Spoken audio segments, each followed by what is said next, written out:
You got me bopping All now, right. baby. Hey guys, I'm Cheap, he's Easy, and together we're Cheap and Easy. We're cheap and easy, baby. How's everybody doing? We got old brother Jackson and Ranger. How y'all doing, fellas? Good to see y'all. Hey guys. So yeah, today we are kind of doing the same thing we did last week with Crazy Hungarian.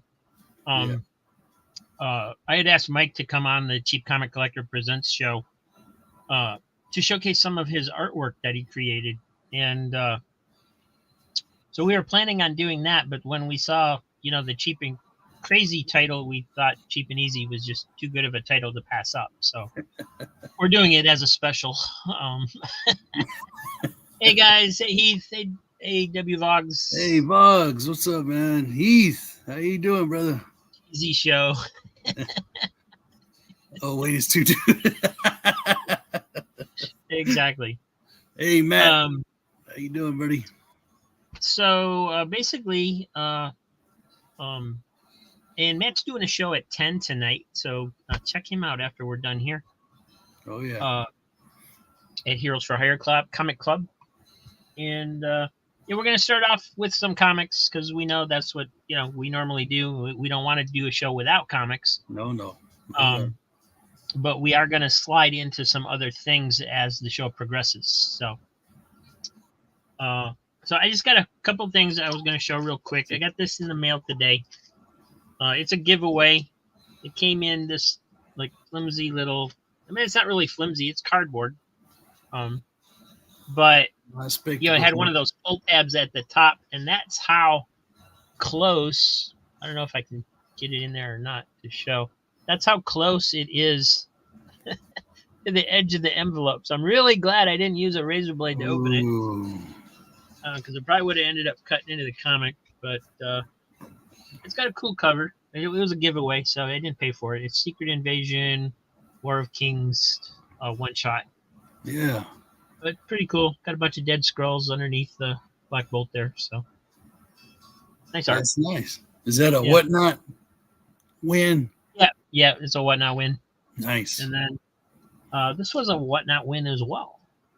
Ooh, okay. Oh yeah, one of the Alex Ross timeless covers. This one is Carnage number 12. But I did really like this series of covers when they started coming out. So all right. It's cool to get those for free or on the cheap. All the hype is over with. I got a haircut, Jackson. I showed up to work. They said, "No, you better get out."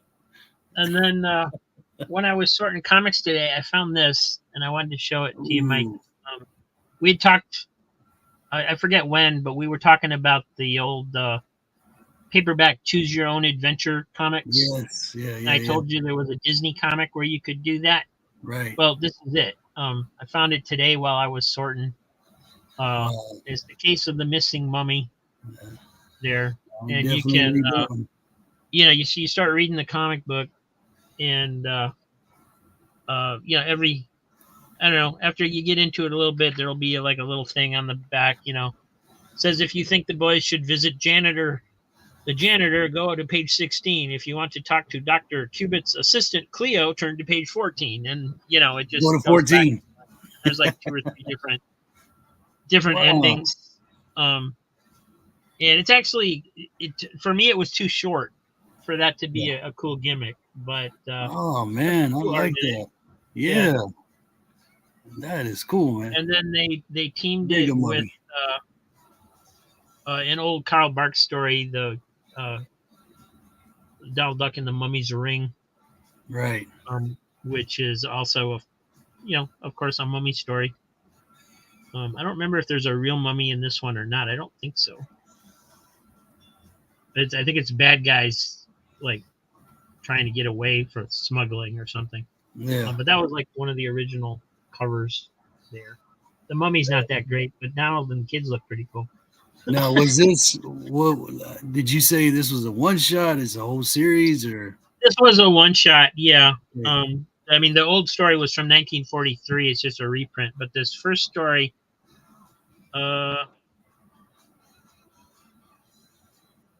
No, it's actually they actually made it for Gemstone. I didn't realize Gemstone had made it. Hmm.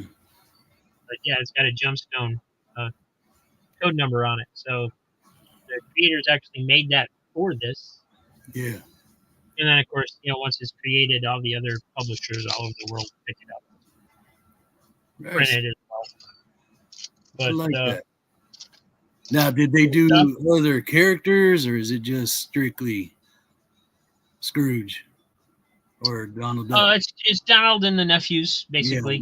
Yeah. I think that if I remember right, the case of the missing mummy, the bad guy might look a little bit like Black Pete, but it's not actually supposed to be him. And then I also found this today when I was pulling out some art books. Barks Bear books. Barks Wow. Bear book. And, in case anybody doesn't know, Carl Barks did work on stuff other than the Disney Ducks at first. And this basically reprints everything he did for Dell Publishing that wasn't for Disney. Okay. So this one's beat up. I got it for like $10 on eBay when I bought it. It was already falling apart. So, hey. But there's like an Andy Panda story that he did. Blow it up, baby. Blow it up. And then making the screen bigger. We want to see that one. I don't know if that does any good. I mean, you can still see the whole page, right? I mean, I can try. Wow, man. They don't want to see me gawking. They want to see that. Yeah, my pages just fell out. No, that's just jumping out, man. That's entertainment waiting to get out there. Let me see if I can redo this light a little bit. There we go. Oh, beautiful. So you got Porky Pig story where he becomes a Mountie. And then the rest of them are all Barney Bear and like Benny Burrow stories, I think. Well, Jackson said thank you for making the screen bigger. He's tired of looking at me. Barney Bear. And some of them are, and some of these stories were actually the same story that he would use later when he did Donald Duck. Okay, just switched them out. Yeah, he just reused the scripts for some of the 10-pagers. But these were all done for like Our Game Comics, which was basically where Tom and Jerry were at the time in the 40s and stuff. So it's a cool book if anybody can find a copy of it. It doesn't have the best printing quality, but it's some of the pages, but it's a fun read. Very nice, brother. Very nice. Cool. Oh yeah. And so yeah, that's pretty much all I got to start us off. You got some stuff? Yeah, I got a few funny books here, man. Well, I guess why do I collect what I collect? Why, what's the reason for it, right? We all have a reason. I've said it a million times. My uncle's got me into the horror stuff, the Conan stuff, but why war books, right? Why this fascination with our army at war, anything dealing with stuff like this? Well, it's because military service is a huge part of my family. I was born. Here we go. I was born. I was born on. I was born. I wasn't hatched. I wasn't found. I came out. I was born on June the 14th, which is American Flag Day, right? And I was born on a military base, right? Not because my father was still serving. He had already been discharged, but he was still a member of the military, U.S. Marine Corps. I was born on an Air Force base. So right out the womb, there's a military ties, right? And another funny thing is maybe why I'm so cheap a lot, because my mom and dad always joked that it only cost $5 to deliver me versus going to a normal hospital. So maybe it's like, again, from the womb. So that's the connection I have with war comics, because my grandfather served in World War II. My father served in Vietnam. My uncles, My great uncle served in World War II, Korea. My uncle served in Vietnam. Military did not want me. I tried, believe me, I tried. But Higgies made a flat-footed, man. I was ready to go. I was in line to enlist, and they pulled me out. They said, "Are you Michael?" I said, "Yes, I am." They said, "Well, you can't go." Well, why not? What's the problem? So anyway, but in addition to the horror comics, in addition to the cool Conans, there was always military memorabilia in the house, whether that be magazines that commemorated World War II, or books, comic books. So again, this is why this stuff is near and dear to me, because, and if I'll just go a little further, I couldn't talk to my grandfather about his experiences because he was always driving a truck. He was a truck driver. He drive for the oil refineries. So he was always gone. And when he was home, if you know any truck drivers, leave them alone for a little bit, right? They've been out on the road. They're making a living. They're bringing money home. So I didn't really speak with him and talk to him about his service, but I would hear he was a medic. He was a medic in World War II, and my dad would tell me about him. But when it came to my dad and his experiences in Vietnam, he never ever spoke of it, right? Yeah, And there's a lot. I've met quite a few military guys where they just don't want to talk about it. Oh yeah, no, but it's funny. He has buddies that he reunited with years later, and they would get together and have their backyard parties. That's where the music comes in. Mm-hmm. Have their big backyard parties. But my dad was he just didn't speak of it, right? And I never pressed him on it. But I was later on able to get a hold of some letters that he would write to my grandmother, and he was wounded in combat. It was they called them bouncing Betties, and that exploded, and all the shrapnel and all that came back, and it literally tore him to pieces, right? Yeah. So after they evac'd I'm trying to sound like I'm in the military, but after they picked up everybody, they literally picked up my pop, dumped him in the Huey to take him out, and they thought he was already dead. But when in midair, they saw that somebody actually said, "This one's still breathing," and that was my pop. So I got to read a few of the letters that he would write home, because he hadn't met my mother yet. He hadn't met my mom. But talking to grandma, writing to my grandmother, and about what he was kind of experiencing, how he would hear a pan fall, a bedpan fall, and he would hit the floor. The PTSD, that stuff was real. So in a way, these books sort of told me stories that I never actually heard. And as a child, you romanticize war, you want to know more, you watch the movies, things like that, and living history is right there, but it's not able to communicate. So right. So that was that's a reason why this stuff back then sort of gave me some understanding.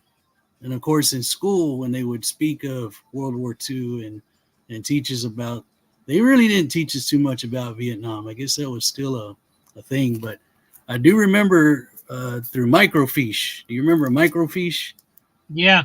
Yeah, I remember catching an article from our local newspaper about, and my dad was featured there, and he just got off the plane, and he was home, and the article was just talking about how these guys were treated when they got home.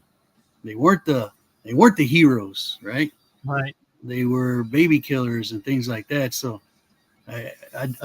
I've spoken with my dad a little bit about it, but at this point in the game, through what I've been through with him, and almost losing him during the summer, It's just as long as he's there, and he's starting to open up, but I don't press him on it. I don't press him, but he's starting to talk a little bit. I guess he's feeling like, and he was a Marine, right? My grandfather served in the Army, but he's it's just, again, like I said, I'm losing my words now, but he went through a lot. He went through a lot. Yeah. And to he come started to home, open up about it a little bit. oh yeah, and a lot of those, and he has a buddy that I remember very well, that his coping was through alcohol, and he would tell all these stories and what he did and didn't hold back, and it's just, those are my real connections. Like I said, some non-existent at those times, so I would fill in the pieces with some of these books, right? I would read about it, and of course, it's all fictional, but there's some truths in this. You see the equipment, things like that, and you're saying, okay, was my grandfather, did he do this, did he have that, so things like that. So that's why these war comics mean so much to me. It was my connection to that. Cool. Yeah, that's awesome. I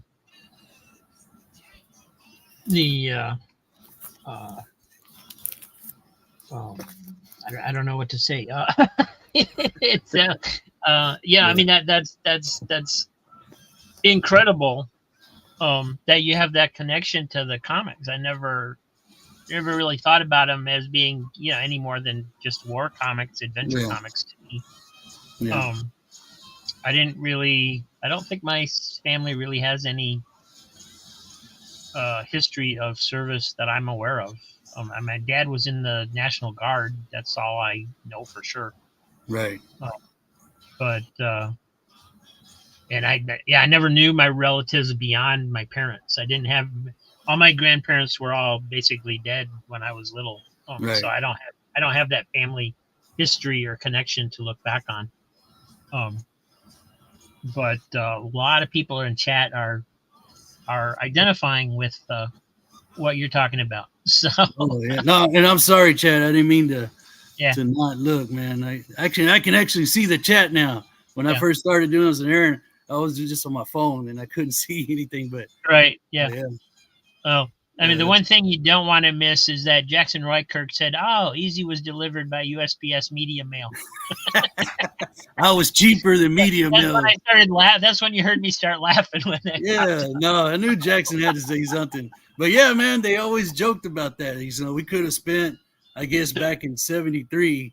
I don't know how much to deliver a baby cost, but you can't beat $5. Right. So I'm like, man, I came out the womb a cheapskate. But yeah, so I remember all the visits to, because we lived in this town. It had the Army, the Air Force base, right?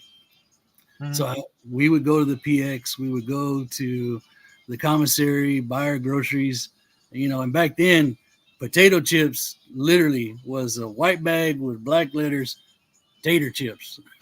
Right. They had some of the name brand stuff, but hey, when money's tight, you buy cheap, because you pay the taxes, things like that. But I know the commissary was there, but that was sort of like, we're the old school parents. We're here to buy groceries. Don't ask for nothing. Okay, I won't. Yeah. Stuff like that. So we would get the stuff through, and a lot of these, we find them in garage sales all the time. Again, it's like the horror books. You had easy access to them because that was what was around, and they looked like, they were looking like this. They were coverless a lot of times, but they were ours. And like I said, that's what I would get into. All right. Little sure shot.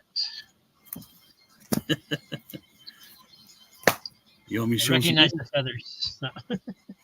Yeah. All right. You want me to show some more, or? Well, whatever you want to do. I keep yapping. You know me. I'm a yapper. You have plenty of conversations with me, brother. Well, I can show one of these art things that I grabbed. All right. A Yeah. little bit different. See if I can get my lighting right here. But so this is a Disney art calendar. It was basically free with a D23 membership back in like 2011 or something. Wow. They always have some kind of gift that they give the membership every year. And it's just got a lot of Disney concept art in it. So this is a concept drawing for Snow White on the cover. Nice. And then it just keeps going. There's like Lady and the Tramp and Bongo from Fun and Fancy Free down there. And then on the monthly pages, they throw in a little sketches, of characters like the Siamese cats. They're from Lady and the Tramp. This one I believe is Sleeping Beauty, probably. Yeah. Sleeping Beauty, Tangled, and the Hunchback of Notre Dame there in the bottom pictures. So it's interesting because usually you don't get to see this kind of art. It never really gets shown unless they do an art book or something, which they never used to do. This is all just sitting in Disney archives somewhere. Yeah. And normally the animators or whoever are the only ones that really have any ability to go look at it. So this is from like Saludos Amigos when they were going to South America. Yeah. And the Three Caballeros sketch down there. And those are these sketches, man. That's cool. Yep, this is the stuff. It's not a fabricated sketchbook. There's another sketch from Snow White and the Seven Dwarfs. Nice. And when they, I think everybody here would be familiar with what a storyboard is, where they kind of lay out the movie, just like you would a comic book. It's kind of like reading a comic book when they're laying it out. So there's Baloo and Mowgli from the Jungle Book that looks absolutely nothing like Baloo and Mowgli from the Jungle Book. That is the first Disney movie I ever remember watching. And then here's I don't know what those are. What does it say? Aristocats and Brother Bear. Brother Bear. Cool. They should have gave that one its own page. Man, I want to. Oh, man, since you're there, you're showing. Ranger wants to know. Tell us your Disney. Yeah. Why are you so into Disney, brother? Oh, well, when I was growing up, my mom's very, very, very religious. She's very strict. No swearing, no alcohol, no nothing. Alcohol's okay within limitations, but right. And speaking of Mom, there she is now. Okay. Here's Lilo and Stitch.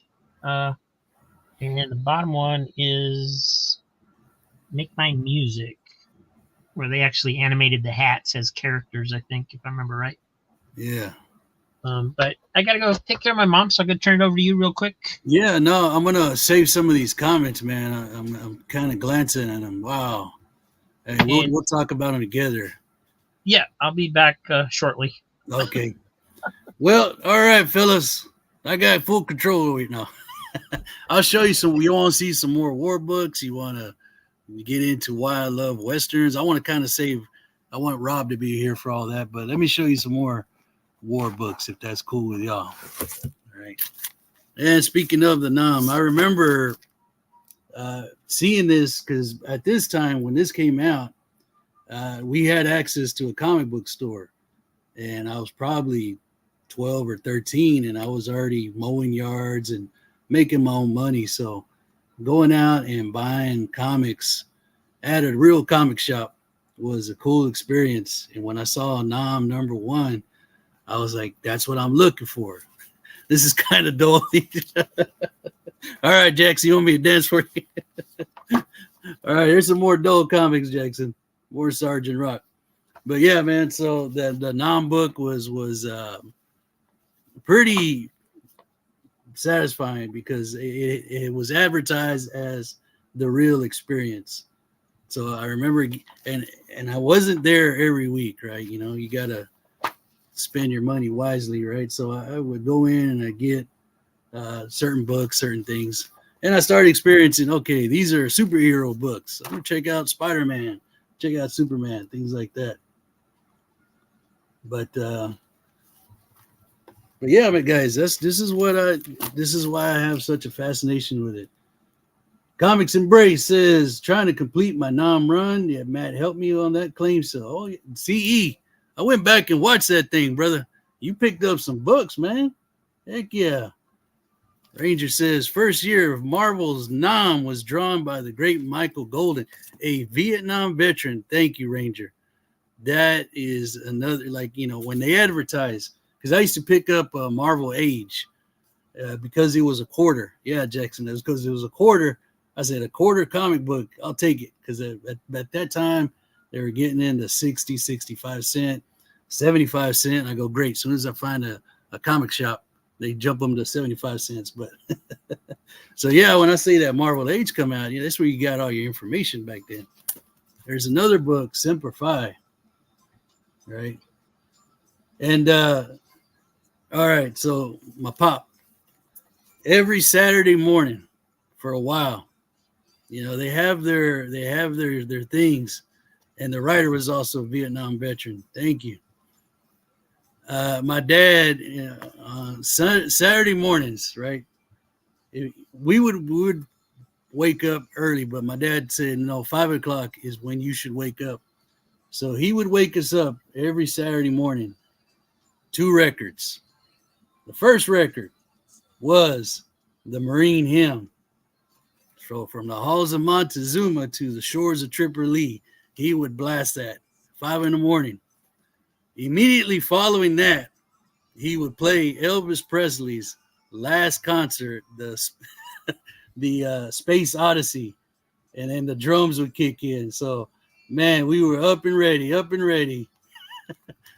He says, Jackson says, I wasn't blown away with the Nam when it came out, but I want to try it again. He says, I'm more into superhero books, unlike back then. Yeah, Brother Jackson, that's the thing, man. You guys started with a superhero, and now you're kind of, well, I shouldn't say it like that as a big blanket statement, but a lot of people are kind of weaving in and out. We're going back and say, you know what, I didn't like this title when I was a kid, but now that I'm an older man, maybe I'll give it a shot. Maybe I'll give it another run. And we a lot of times wind up, that's what we dig, man. We get into that stuff. I know doing this and being in the chat for so long before I started making videos, all you guys opened up my mind to so many things, to the things that I was like, oh, shoot, I need to learn more about that. And, oh, I need to learn more about that. And I used to understand now why watching Comic Book Memories, 4-Color Fossils, why they say we can go broke doing all that. Let's see. Matt says, 6 a.m. Wake up, son. Yes, that's what it was. He wasn't fooling around. Matt says, my dad used to listen to Cattle Call by Eddie Arnold every Sunday morning before church. I love it, brother. I love it. My grandfather. All right. So, Crazy Joe, what's going on, baby? Crazy Joe, do not try to retune your set. Rob is taking care of his mama. So he's got me running things over here. But one of my other grandfather, I'll just say this. I had a pretty interesting childhood. During the week, I would live with my grandfather and grandmother mostly. I had my mom and dad, but I was in the city. We had a city boy. And on the weekends, I'd go out to the farm in the country. My grandfather, cotton, cattle. He worked for this man who owned all this land and field. So I would grow up doing kind of dual city boy, country boy. So weekends I was in the small town. We were out there chopping cotton. We were doing all the feeding the chickens, and so I don't know. It was very interesting growing up, I'll say the least. Jackson says, being older now, I'm into horror, war, crime, pulp characters, and Geritol. Wheelchair. Oh, brother Jackson, man, I love you, brother. You always crack me up. Let's see. Heroes for Hire is saying hello to Crazy Joe. What's going on? Crazy. And Swag Dog, what's going on, baby? Is Swag in here? There he is right there. Hey, Crazy. So yeah. So it was fun, you know, like I said, riding your bikes all over the city and, you know, during the week, neighborhood, get together with all the kids in the neighborhood, play football, play baseball. And during, you know, weekends, we go out there. And the reason why I was saying is when you mentioned Sunday morning, Matt, my grandfather took us to Sunday Mass at least an hour and a half early. And he would sit us there. He'd line us all up. And he'd sit there and say, y'all stare at that cross and think about what you did. So, and then during service, we could not turn around. We couldn't. So we were there for literally 2.5 hours just staring straight forward. If you didn't, boy, you got your butt whooped. It says, let's see who we got. Swag, I'm just trying to enjoy the show and talking to you great people. Oh, Swag, you one of the great ones, brother. All you guys. Says, don't forget your fibers, Jackson. Oh, Jackson. Brother, let's talk about regularity. So y'all that just coming in, I kind of explain why I'm so into war comics and why they mean so much to me. So now I'm just kind of showing a little bit here and there, yapping, all that good stuff. And Rob is going to allow me to show. He calls it artwork. I just call it little therapy during when we were going through during all those COVID times, things like that, lockdown, if you will. Let's see. Don't forget your keep it 100, Jackson Roy Kirk. Oh yeah. So what? How many of you, or what titles do you collect? Do you collect war comics? What's your favorites? Things like that. Talk to me. Oh, I hear Rob out there. I'm coming. He's coming.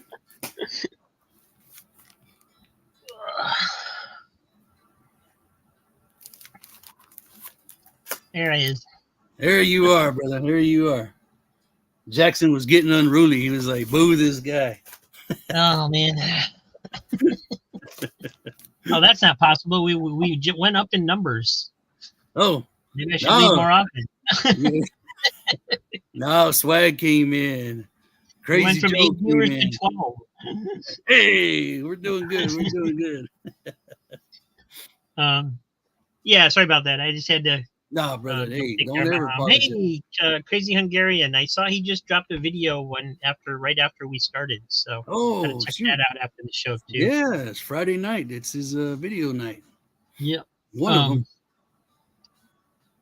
Yeah, I thought about a couple times. I've thought about like especially when I was first starting. I thought about making my mom a character on the show and just being like, "What do you want, Mom?"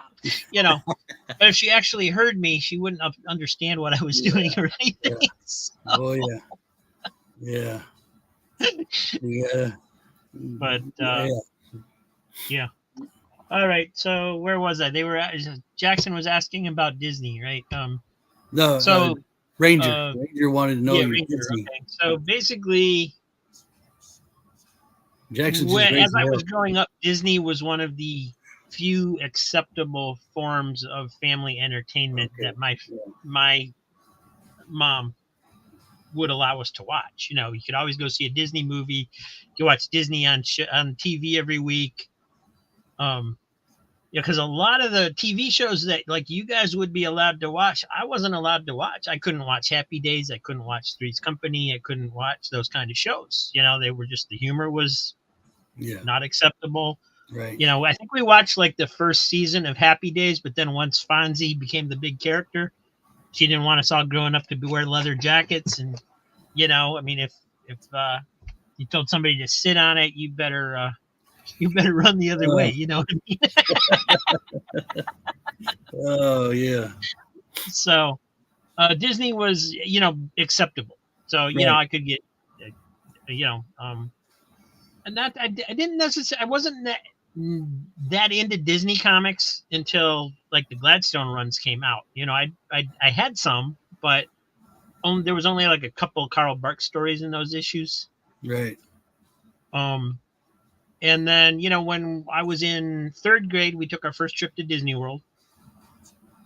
I mean, Fell in love. yeah, what can you say? I mean, it was,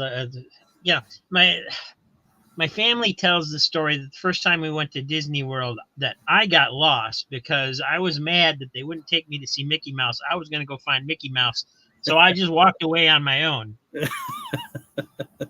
I don't remember that happening. I honestly believe that I was a few feet away, and because of the crowd, they couldn't find me and they panicked. Yeah. Because I don't remember being on my own. It wasn't like I was gone for hours or anything. I remember like them finding me and being like, "Where were you?" And I was like, "What is your problem?" So, I'm in the magical kingdom. Nothing can go right. wrong here. But in their minds, it was like, because I was asking to see Mickey Mouse the whole time. Yeah. So apparently, that in their mind, that's why I walked away from them. I was literally right there somewhere. But Right. the other thing that I remember from the first trip is that when we went on Space Mountain, and it scared the heck out of me, mostly because it scared the heck out of my mom. Because back then they didn't have the lap bars. All they had was a seatbelt. Oh, okay. And you sat in tandem, right? So it was basically me sitting with my mom with a seatbelt that wasn't tightened far enough, and her trying to hold on to me, hold on to her purse, and basically screaming the entire ride. And so I missed out on the Haunted Mansion that trip because I would not go into the Haunted Mansion after riding Space Mountain. No. Absolutely not. But still loved the trip. I remember going on Tom Sawyer's Island and having a lot of fun with my brothers, and it was just a great trip. Disney was always the when they were on. There was that period of time when they weren't on, but growing up, that was always the show that I could watch. It was like I remember watching that, Lawrence Welk, because my mom watched and stepdad watched Lawrence Welk every week. And we watched that too, man. And at the time I thought it was corny. I liked the dance numbers and stuff like that, but now I realize that really gave me a huge appreciation for all different types of music instead of just being into rock or whatever, So good on them. I'm appreciative, and I'll still watch Lawrence Welk today if I catch it on PBS or if they're doing reruns or something, and it's like I haven't seen it one in a while. I'll watch it. Shoot, I remember is the Bubbles. Diabetic Superman is here. How you doing, brother? And but yeah, I mean, there was the occasional show we could watch. Yeah. Grizzly Adams. I bet you watched Grizzly that one. Adams. Yeah, we would watch that. I forgot about that show. Little House on the Prairie, the Waltons. I remember watching those. Waltons. Stuff like that. But Disney was always like the mainstay entertainment back then because, I was born in 1967. The 1970s, there really wasn't a lot of family entertainment out there. There wasn't a whole bunch of movies until like Star Wars hit. Right. And then all of a sudden everybody was like, oh, family movies to make money, because up until then, Disney was like, it's Disney, is like, you weren't cool if you liked Disney, so right. It was, but thank God for the Sunday Walt Disney's Wonderful World of Disney, man, or we wouldn't get to see some of those big time movies. Yeah. And even the reruns, as I grew older and, I could find the I mean, so many great shows they had on there. I mean, not just Davy Crockett, but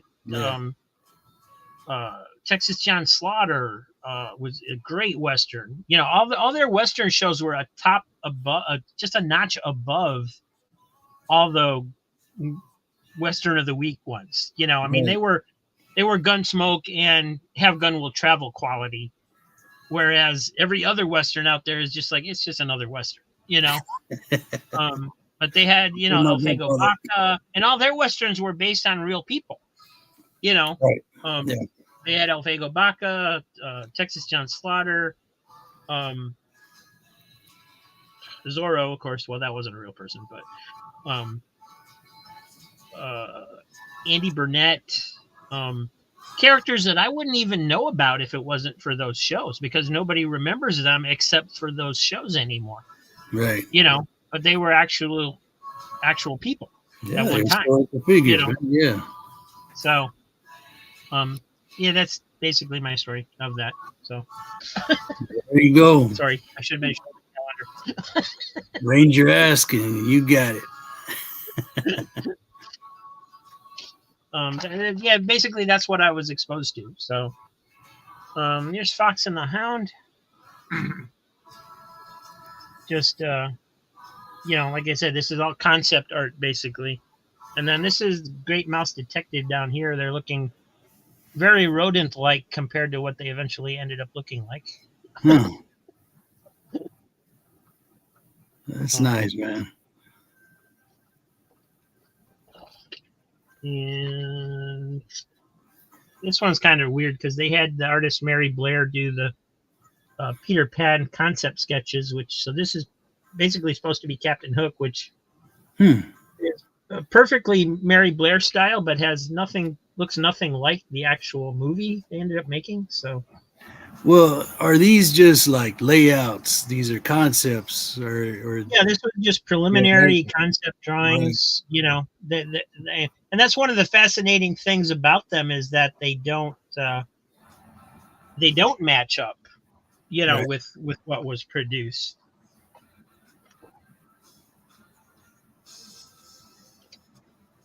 This is just a background layout for Aladdin or something. And then the bottom one is Princess and the Frog.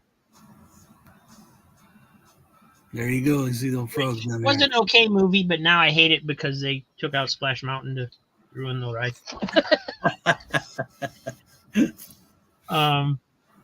This is Melody Time again. And just it's just incredible artwork that nobody ever gets to see for the most part, except on the rare occasion where they make something like this. Cinderella, Sword in the Stone. Nice. And here's Robin Hood. So is this something that was purchased at the park, or is it? This was they have a club called D23. Okay. Which of course you pay to belong to, and it puts out a magazine like 4 times a year, and they do a convention like every other year and stuff that you can go to. And with a membership, they always create some kind of gift. Oh, okay. So this was the gift for one of the years that I belonged. It's too expensive to join now, but so that's Dumbo, and then you got something from the cute monkey thing is from Dinosaur, which is one of the few Disney movies I've never seen. Well, you're bringing out a lot of memories for the big ape is from Tarzan. So everybody's giving their Disney movie remembrances over here. Fox and the Hound. Beautiful. It's just to think that, all these sketches and everything, they're just in storage somewhere. I'm sure they're being well preserved and everything, but you just hope that at some point there's not some idiot that gets control of the company that just decides to just start selling everything off and ruining everything, Right. At the point. Just license it to scenic thing from Emperor's New Groove, and then I haven't seen that one either, actually. Mulan and Fantasia. I guess anything from the 90s, I've never watched it, man. Yeah, I've seen most of them, but there's a couple that were just like, I don't have any interest in seeing that. Yeah. You know, it's 101 Dalmatians, which, look at all the detail in there just to do. Yeah. Just say, here's what we're thinking, boys. Sketch that has never gonna be seen, basically. Yeah. And I got Oliver and Company probably, and last one is Bolt. What about Mutual of Omaha's? Me again already. Yeah. Here's Pinocchio. Oh wow. That one I remember. And Pocahontas. Nice. Very different. And this was a 2-year calendar. That's why it's so many pages. Fantasia. Mickey up there on the stairs. Oh, yeah. And I still watch a little bit of that from time to time, clips. Jackson says when he starts buying Disney, he's going to get you to take over the preservation of these items. When he buys Disney Adventures of Ichabod and Mr. Toad. Oh, wow. And this is probably Lion King. The expression on the cub there.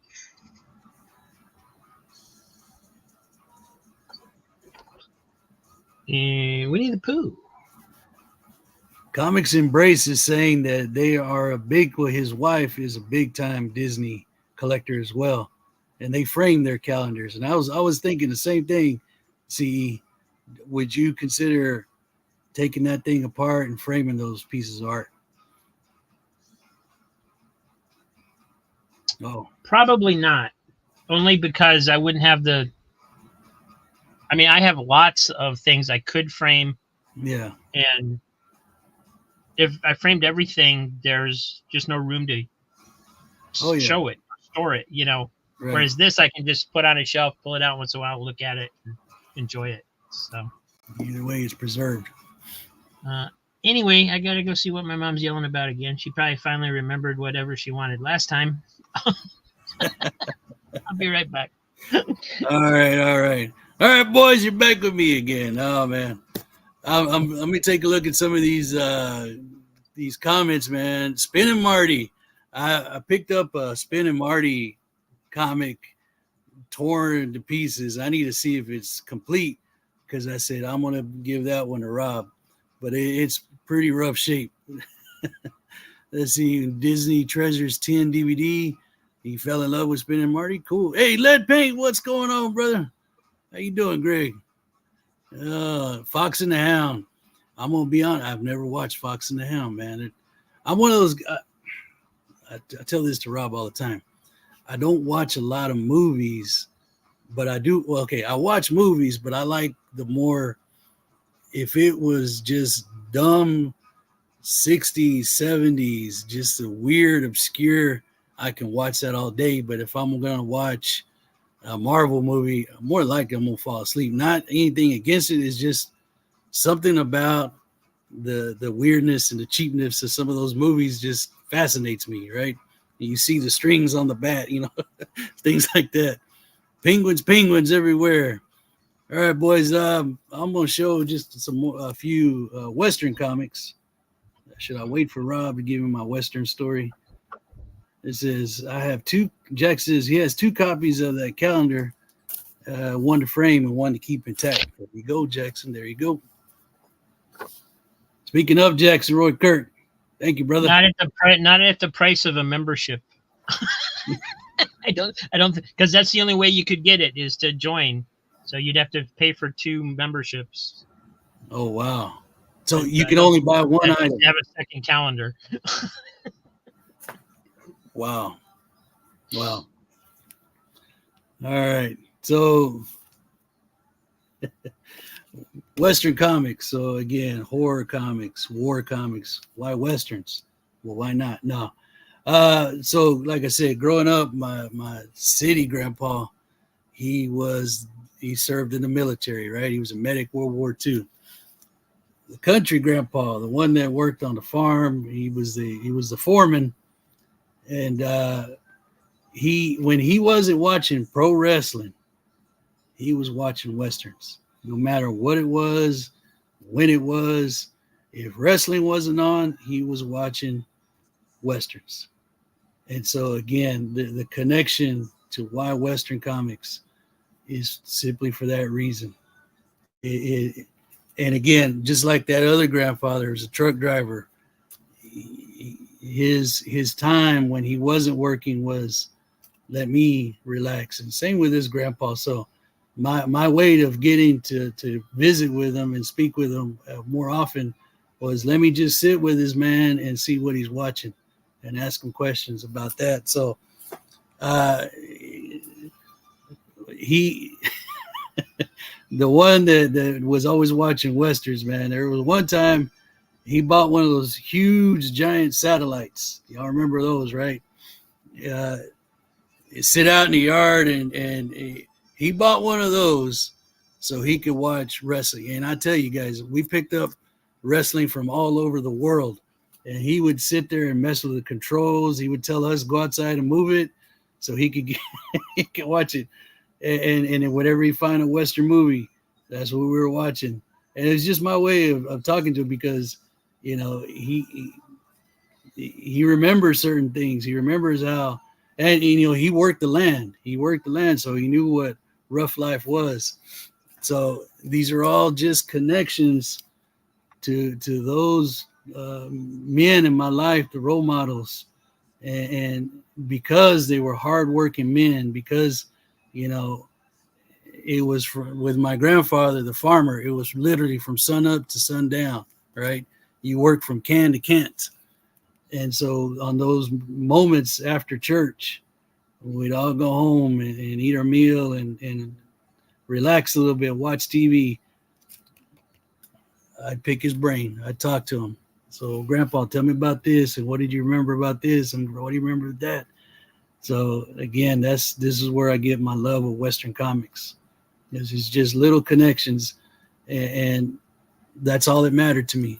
How could I get in and speak to them?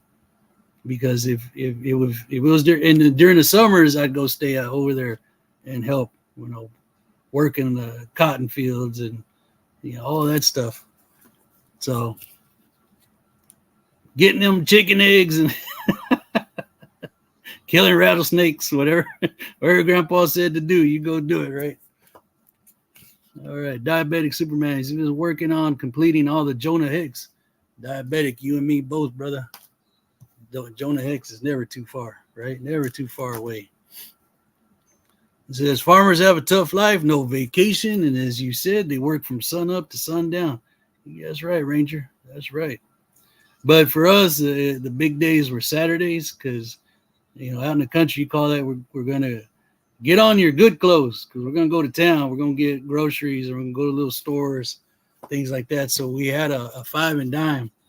As a matter of fact, when I retire, the town, that little small town in West Texas, where I spent those weekends and those summers, that's where my wife and I decided we're moving back. And it's still the same sleepy old town. Got one stoplight in the middle of town, and I tell Rob this, you know, we got a little piece of land out there, and that's going to be where I will have the Easy Comic Reader Studios. It'll just be a barn outside, but hey, it'll be broadcasting out back. And then I'm driving to the other town where I grew up and picking up other people's junk, and I'm gonna bring it back home and make art with it. There you go. There's Jonah Hex. So you know them as Sleepy Comic. But yeah, so and my grandfather would do the commentary for the Westerns. He goes, watch, this guy's gonna do this now. I mean, he knew all the plot lines. He could never have watched the movie, but he'll tell you this is what's going to happen. Oh, no. That's too much. They're going to hang him for that. They're going to hang him for that. So I loved it, man. I loved it. I used to be able to do that with mysteries for a Oh, little yeah. while. It would drive my mom nuts because I knew what was going to happen, even though I'd never seen it before. No, but the big kick for him when we got older and started getting VCRs, we would all make a tape for him where he could watch it without commercials. So some of us record wrestling, and others of us would get him the new, the movies on VHS. And in his golden years, in his final years on Earth, he worked the land, and he wouldn't ever really sit down. He was out doing something. He'd go out into his barn, and he would still fix something, do something, work on the tractor. But that was his relaxation, man. Stuff like that. There you go. Lone Ranger, baby. Nice. What are some of your favorite westerns, Easy? Rawhide, bar none. I think it's got the best opening. I love the father and son connection. I thought that Lucas, by the way, was a man's man, right? He was a good man, right? What am I getting all these newer ones for? I say that one's got a clown on it. What the heck? that's these Jonah Hicks that I said, let me try these out, right? Let me get into some of these new.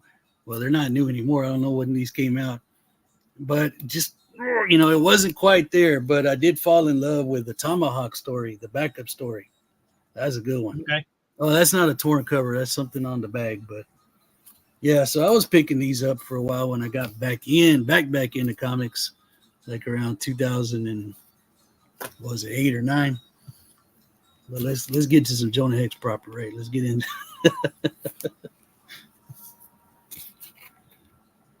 But yeah, favorite, and of course we watched every John Wayne movie known to man. My favorite John Wayne line is when they stole his cattle, and the rustlers like, what did you bring? They wanted him to buy his own cattle back. And asked him, of course, paraphrasing all this, what did you bring? Did you bring silver and gold? He goes, no, I brought lead. Right there, baby. I said, oh, yeah, I'm a John Wayne fan, Daddy. There's your Christmas cover. That's something I need to work on, my Christmas covers. I don't have too many. All right. Oh, there goes the You ever seen the early John Wayne movies where they tried to have him be a singing cowboy?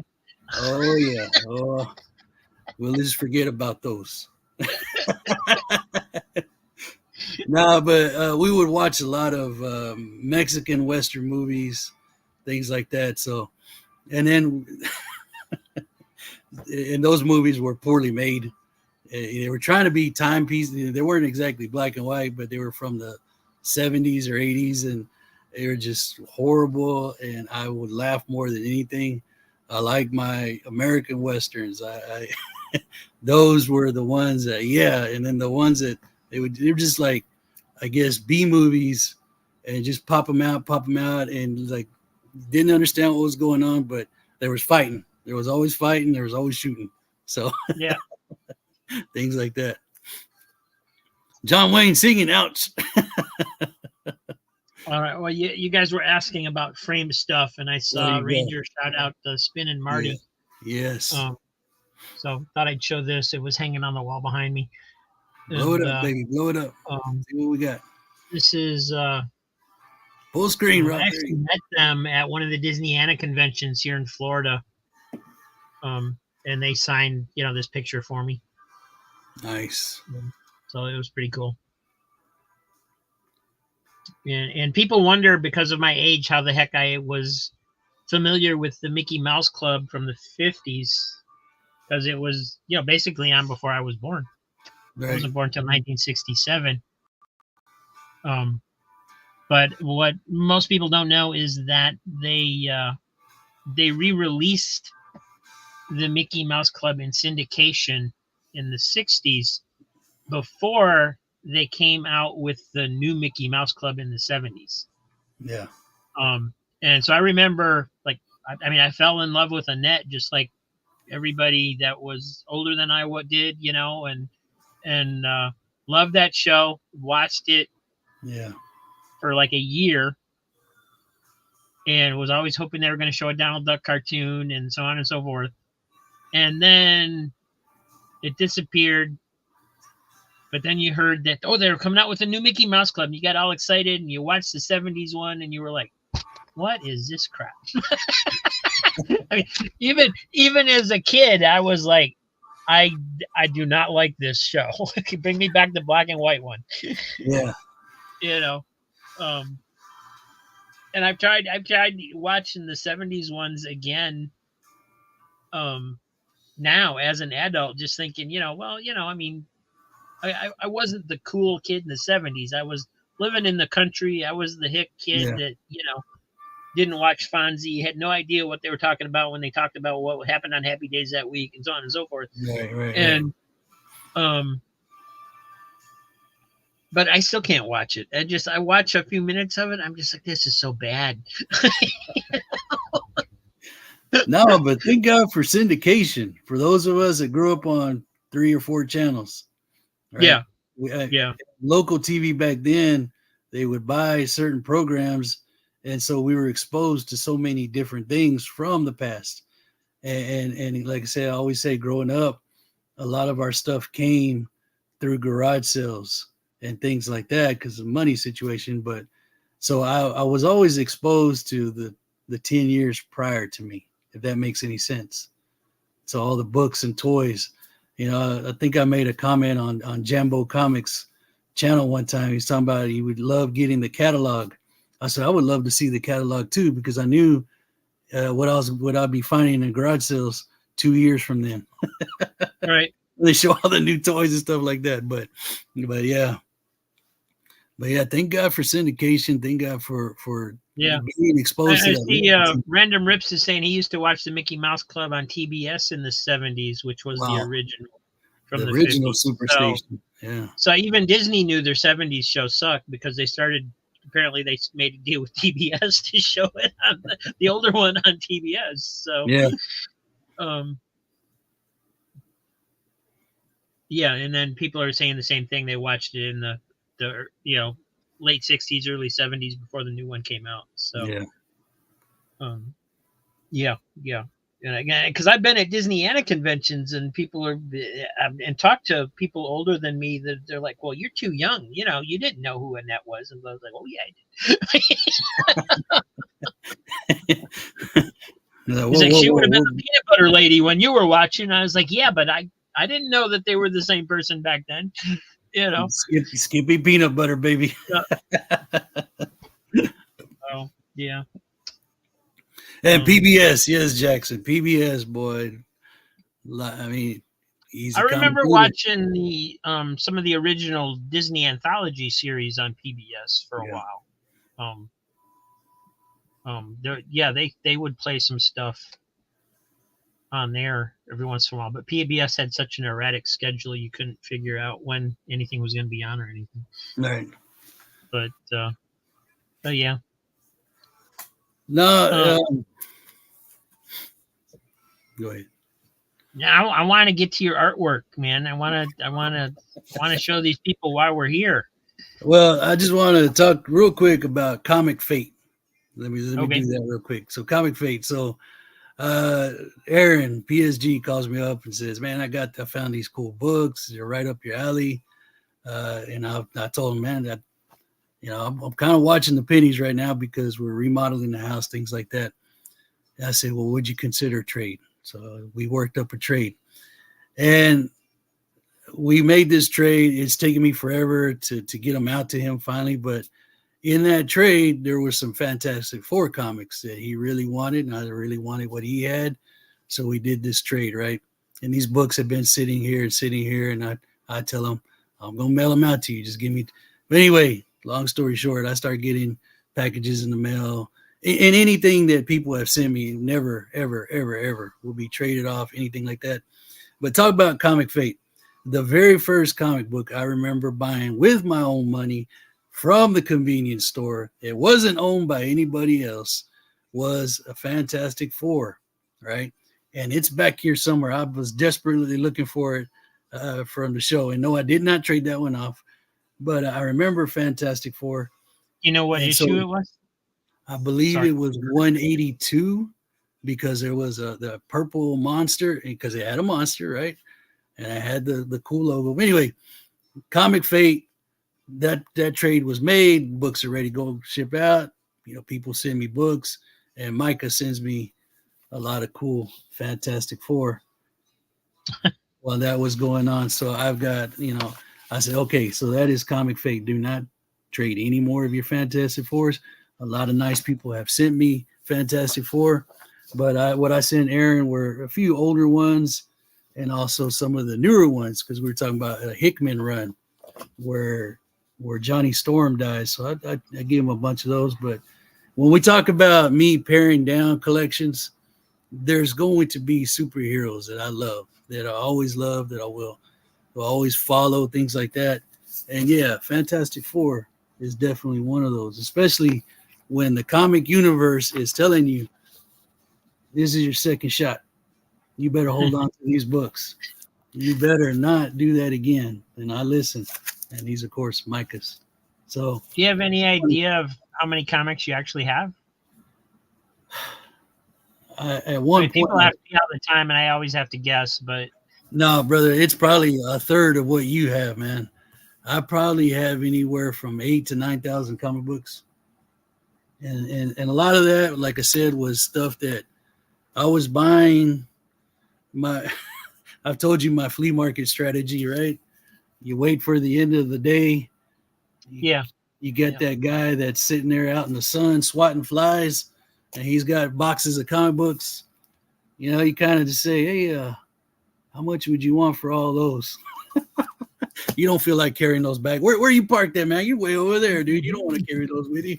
So you work up a deal. So you get a lot of books that you know, cool books that you do like, and some that you could part. And that's what I try to do. I try to send them out to the universe and say, these are not for me, but they will be for somebody. So I've been trying to wrangle my collection, trying to get it. And once I'm like a lot of you, I start organizing, but then I start reading more. I start flipping through this, and I start looking, if I can only get this issue and this issue, I'll have this complete storyline. And then I'll really get down and read it, stuff like that. So the universe told me, Fantastic Four, you got to keep it because that was the first one that you had ever purchased with your own money. And I remember walking up to the counter. I was a little kid, man, walking up to the counter, plopping down the 50 cents to cover the charges and taking that and just saying, wow, this is mine. This one, I'm the first owner, right? And you just go over that thing and you cherish it. And then, like I said, later on, once I got older, I started making a little money, odd jobs. They opened the comic book store. It was, again, fate, all playing out right there in front of you. So it says, Comic Embrace says a little over 5,000 is a lot for an office. Oh, yeah. I completely took over the guest bedroom over here. Yeah. I wish I had memories of buying comics like that. I don't really have any. The only time I really remember is I vaguely remember hiding them so I could come back later and get them if there was more than what I could afford at the time. Right. But the one time I do remember is when there was a price increase and I didn't have enough money to buy the comic. Mm-hmm. And the lady that was running the register at the drugstore just kind of gave me a dirty look and just paid for it herself because it was like, I remember you telling me that story. It was like 5 cents more or something like that. So I remember that. Yeah. But other than that, I don't really remember too much. Probably because I didn't buy them until later. Probably, I would just go get them and then give it to my mom, and she would probably buy it with all the groceries or whatever, Yeah. But I don't really have any memories of that other than that one. And that's where we would see new comic books at the grocery store, first supermarket. You go in there, and that was back in the days where it was a wooden rack. I didn't really see spinner racks. I cannot, even in the convenience store, the Colonial, things like that. There was The only always a spinner wooden rack, I only saw 2 spinner racks. One was in the drugstore where I got that comic, Yeah, and then there was one in the 7-Eleven that was in a different town right. that I saw a couple times. Oh, yeah. That's where the guy yelled at me that this ain't no library. Ain't no library, kid. No, Only time I ever heard that. I mean, the supermarket where we would go, it had a newsstand, in the store, right? And typical, you had your Playboys on the top, and you had all the magazines for the whole family, and the comics were on the bottom, just enticing you, right? So, all right, well, all right, boys. I guess let's do it, man. I'm nervous about this. One of my first videos was showing some trading cards that I made with collage work. So here we go, y'all. I hope I don't bore you to death. I hope I'll just start by saying I'm not an artist. Never ever will claim to be an artist. But what I do is I take stuff that has been discarded. For example, this record. What is this record anyway? Tennessee Ernie Ford. If the record is being scratched beyond repair, if the thing is just no longer playable, then I don't want to throw it out. I create stuff with all sorts of, I guess, non-traditional mediums, or I should say, the sub. I don't know the exact term for it, but the canvas and things like that. So my canvas for this was an old record, repurpose, right? Reuse it. So my artwork, this came out of COVID, man, right? I had all these discarded books. What do I do with these things? What can I do? What can I create? And it's funny, Rob, I told you the story a while back. I had all this junk mail like we always do, right? I had all this junk mail. And I said, what can I do with this paper? I don't want to just throw it away, right? Maybe watching that commercial with the Indian guy crying because people were throwing trash, that resonated with me. I don't want to destroy this planet, right? So, and I'm not a big tree hugger, but I said, what could I do with it? So I started watching YouTube, and these ladies were making these things called junk. They weren't really scrapbooks; they call them junk journals. So they were taking this discarded paper, this scraps of paper, and they were creating these beautiful things out of it. So I said, let me put my own twist. So, like, for example, this one. That's Confucius, right? I found that in an old book. I said, that looks cool. And all the background is just sliced up paper that I cut and just weird patterns.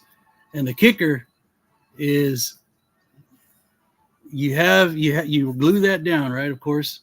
And then I went over it with food coloring, and you get that weird effect to it. Okay. So that is not, and I do paint, but it's all abstract. But you get that. So that's why the different pieces have the different coloring in the same piece, kind of thing. And if you look, and if you journey right into it, you can make out certain things. But sometimes I just say, like, there might be an old thing. Yeah. So everything that you see has been something somebody threw out. Yeah, collage, Jack Ranger is collage art, but it's not in the traditional sense. So these things, like I said, I just took these books. They were beyond repair. They were falling apart. I said, what can I do to preserve something from those books, right? Again, you use an old album. This one, the background is painted. It's maybe not the best one to show, but this one I spray painted it black, and then I hit it with some red spray paint on top, and then I follow that with rubbing alcohol, throw little splatters, and you get this psychedelic effect, right? And of course, this was from some preview that I don't mind cutting up. That's where I got that image. And then the bottom is probably from some old home and garden magazine. Right. So you put all that together, right? So I did that. This one I feel bad because I did not preserve it properly, but I love birds. I've said it before. And this one, you can see this is another spray paint, and it's got this weird texture all over it. But I did the spray paint effect. You put down a black base coat, then you hit it with some other color, and you just hit that final with some rubbing alcohol, and you kind of shake it around a little bit. You get weird effects. And that white dot is me not taking care of this artwork. But again, I really didn't consider it artwork. It was just a way for me to be creative with stuff that was already around me that nobody wanted, and just scour books and pull out certain things. And then, I mean, do you spray it with like a lacquer or something to? Some of them, yeah. Some of them, yeah. Some of them do. I go back and put a spray clear coating on it, things like that. This is an example of paint pouring, and this is a terrible example, by the way. So if you're interested, there's people that I've seen art that's sold for a lot of money that looks something like that. was it on an old scratched up record? It was not on an old scratched up record. To me, that makes it even more valuable. Yeah. So this was this. I'll just kind of show you the process of it. This is me doing the paint pour. This is actual. You put paint in cups and you pour it onto the surface, and you work the surface, and you get just these random psychedelic. And so these, I would make these, and then I'd say, well, what kind of image could I put on there to kind of go with it? So this one was never finished, but it's an example of the paint pouring process. Yeah, right? to me, that's an ocean. That's yeah. I mean, you could put Namor or Aquaman or somebody like that on there, or whatever, or dolphins, or to me that looks like an ocean storm, turbulent ocean or something. This one is just, again, an abstract background with some distinct figure in the front. That's a statue somewhere. So I said, well, he's in a garden surrounded by frogs and lizards. The process. And I love that. I picture that hanging in a museum and people studying it, trying to figure out what the artist was thinking. Well, what was this guy on? Sometimes I would paint. I would do a little painting to do a little, touch-ups, things like. So vanilla wafer box, don't let that go to waste. Put you a condor on there, out in outer space. And that's awesome. I mean, it looks great. You got a great eye for just what looks good. Doesn't have to necessarily be something. It just needs to please the eye, and these all do that. So that that's the cityscape. That's awesome. The cityscape, but if you just slightly alter it a little bit, it gives you. And again, this was done with food coloring. You get this cool effect. It's good. I don't know if the camera really does it justice, but it's got this glowing effect to it. Here's another just straight up weird collage.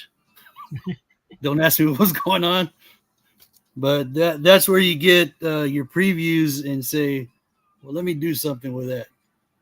So I like the geometric shapes, the figures. What is that above the head? I have no idea. And if I never want to offend any religious. 5. Yeah. 1, 2, 3, 4, 5, 6, 7, 8, 9. Maybe that's what I was grooving on. I don't know. But why is Dr. Fate a little child? And I guess that's Venom, right? I was assuming so, but I didn't want to. Yeah, I wasn't sure. But that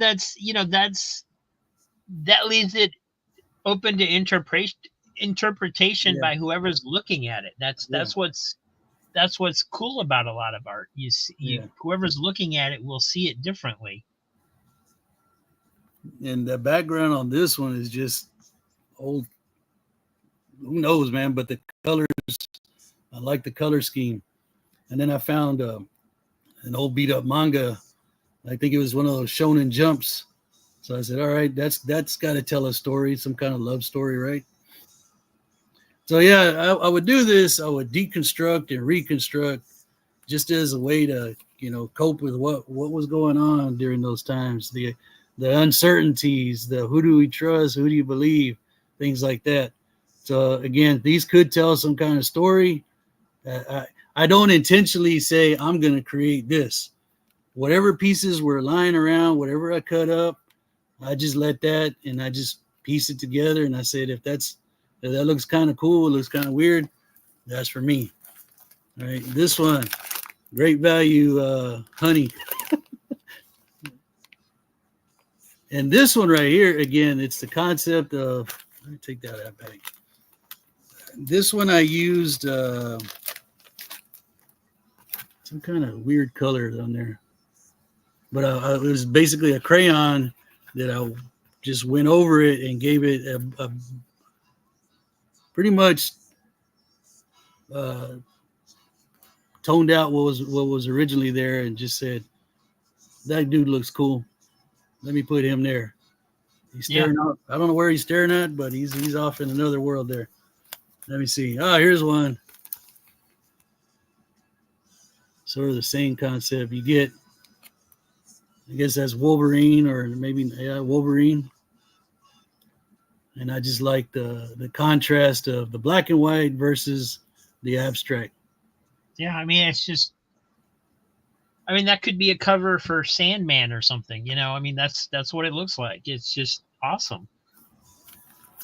There's another. How long would it take you to do like something like this? Is it, Rob, it's just a process. It's just there's my horror. The black and white, and this one I took the black and white image and again just gave it some food coloring. It gives that red effect, and then just the horizon tilted to, I guess, some sort of evilness to it, or you got your that figure wasn't originally red. No. Okay. It's food coloring. Again, not traditional art. Any art supplies that I have is because I found them cheap at the thrift store. Here's another one. And maybe y'all know some of these characters. I don't know. They're from video games, because I did sacrifice a lot of the Game Informer magazines.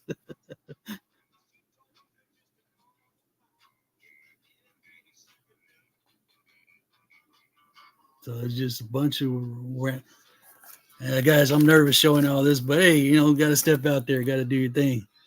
I thought that was compliments. It's amazing. Yeah.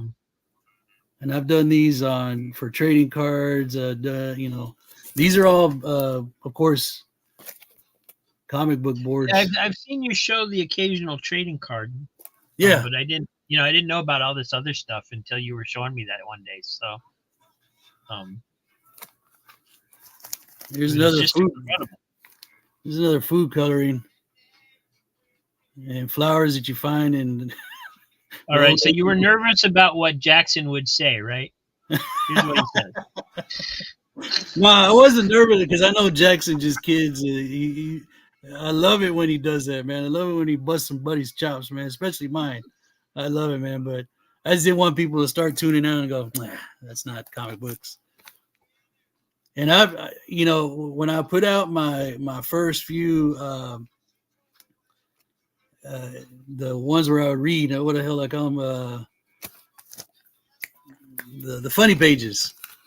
Those were collages that I had done, but I just never said anything. I just want to see what people say. And they were usually birds. What you do with a fiddle faddle? Put something weird on it. So some of these are just, like I said, I was learning, I was experimenting. Let me make these a little bit more. Let me get to, all right, so what do you do with the CDs that are scratched up? That the same thing you do with the records. You put something on them, man. There's a Boba Fett. I think that's Boba Fett. So there's an old rusted up CD. And again, it's just, to me, the satisfaction of just throwing, not really throwing, but just creating this, just whatever background, and then letting something that you cut up find a home for it, right? Mhm. And I've got a ton of these CDs, but I cannot find them. I've got some with guitars on it. These are the only ones that I can find at the moment. So yeah, this is what I do with some of the previews, man. Of course, I make the little mini posters that I send to you and that you've sent out to some of the fellas. And those some of those will be coming your way again. I'm sorry, man, I got so behind, but work being what it is. But yeah, Okay. there's the collector, right? That's cool. So that's just an old map, and then something, and then something, and then something, and then something. Mm-hmm. You get something. It's just so awesome to just look at that and go, wow. I mean, when you buy a bed, it's got a good cardboard for those begging.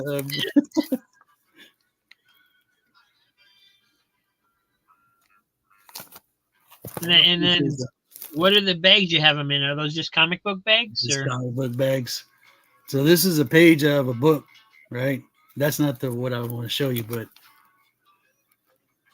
this one I was experimenting with spray paint, and again, just seeing what would happen and that's what I would do. What would happen if I put this on this surface? What would it look like if I put? That's what I was going to ask you. The reason you did the book page is because you wanted to see how it would look on a different surface. I've taken palm leaves because we're down here in sunny South Texas. Those damn things are all over the yard, so taking palm leaves and they use them as sort of like a stencil just to see what would happen. Things like that. There you go, Jackson. There's some more snacks for you. So yeah, man, and again, this sort of represents, kind of me, right? And this reminds me of like books that I saw when I was a kid, and I don't know what they were, but they would have been Psychopaths, like clippings from magazines and stuff where somebody just thought the picture was cool, so they saved it in a scrapbook type thing. Yes. Except these are so much cooler because you've created something new out of it, Literally, Rob, these are books that are being thrown away at my local library. They were chunking them, so I said, let me try to do something with them. Yeah, this is what I do with the previews, man. And of course, the gilding and all that is just from old books that are beyond repair, that literally they're just gonna be thrown out. This is one of my favorite ones. Let me show you this one. So it's kind of big effect on it, right? But if you look at it real close, it's just cut up pieces of some book. You see that little face back? No, that wasn't a face. So I arranged that just to give it some sort of like effect, right? And then the background itself is just other scraps of paper. And for all you Spider-Man fans out there, right? Again, this one's a manga book that I sacrificed to. Let me do something with it. You got Spider-Man. So that's real Marvel pop art. Vlad the Impaler, Frankenstein, the back from that famous cover, and boom. And we'll show you this one. So this one actually is some scene from some garden. Let me see if I can get that out of there. Again, you see the tree, right? You see the nature, right? So you just invert that, run some food coloring over it, and the colors that are there will be altered in some way. Boom. Same thing with this one. Am I boring y'all already? No, not at all. I think everybody's just in amazement. And I haven't made these in quite a few years, man. I've not. I've got so much ephemera. That's kind of what you call it. As a matter of fact, that used to be my Instagram name, lowbrow ephemera. Lowbrow ephemera, because it is in highbrow art. Well, mine's lowbrow, but I take pride in that. That's why I like my funny books the way I like them. If they're a little beat up, hey, it's mine now. I'm gonna cherish it. I'm gonna love it.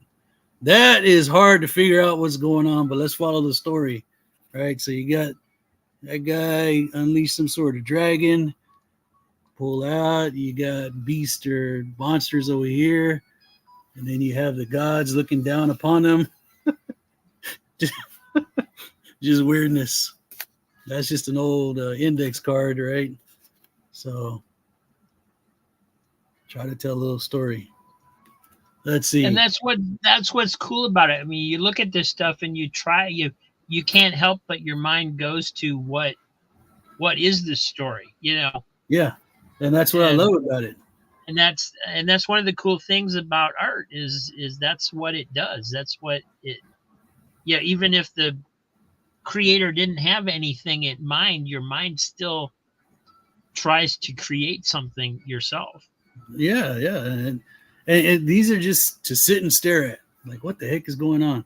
So this one, the effect was made with, are you ready? Shaving cream. So you take shaving cream, you lay it flat, and then you put maybe some food coloring on there, and then you press the paper on top of that, and you pull it up, and you get that weird crackle effect. So I said, that's pretty cool to go with this picture right here. Yeah. Rip Van Winkle. Lost in time, right? This one was created. Okay, so these are old National Geographic, and so I'll just zoom in on what's going on. I guess I'll call this Endless Summer, right? So you got the guys on the beach there, but it was made by another crazy thing. I took their National Geographic magazines from the 60s and 70s. They used a certain kind of paper and ink, and when you douse that with a certain cleaning formula, it alters the paper, right? It just makes it weird like that. So once I did that, I saw what was going on. This one, I just created a beach, and I created the waves, and I created the sky by using whatever was a result of that chemical process, right? And of course, found that image of these guys sitting there. And thank you, USPS. Appreciate your contribution. Let's see, Swag. What game is this, man? What game is that? Because I did the same process. I got that rainbow kind of weird effect by using the certain pages from those old National Geographics and put that chemical. It's just a cleaning solution, like a Formula 409. You let it soak, you let it do what it does, and the next day you come back. What the heck what did it do to the image? And I took this girl and I put her on that one. Same thing with that. It just depends on. So that guy's on a walkabout, and that image stayed. So I said, all right, he's meant to be on something. So let me put him on there. So he's out in the world taking a journey. Right. And then like a ghost to me. Yeah. Okay, so this is what I was talking about, the junk mail. So what I did, I made my own paper. Hey brother, okay. we were bored, right? I mean, during school we were not teaching at the time. Kids were not showing up for classes online. What could you do, right? So I had a lot of free time on my hands. So I did cool. I did this one to go back to. We were always told that we have Comanche blood in us, so I said, I'll go with that, man. So I went with that. So I made my own paper, and then I put, again, more just collage stuff on top. Muted it out with the coloring process. And since the paper was so wrinkly, I ran a crayon over it just to get those red lines on there. And I said, there you go. I'll do that. And then this one, we have this album cover to thank. Thanks, Tibbs, for your contribution. This one is just random stuff. It was never really finished, but I always liked getting lost in images, right?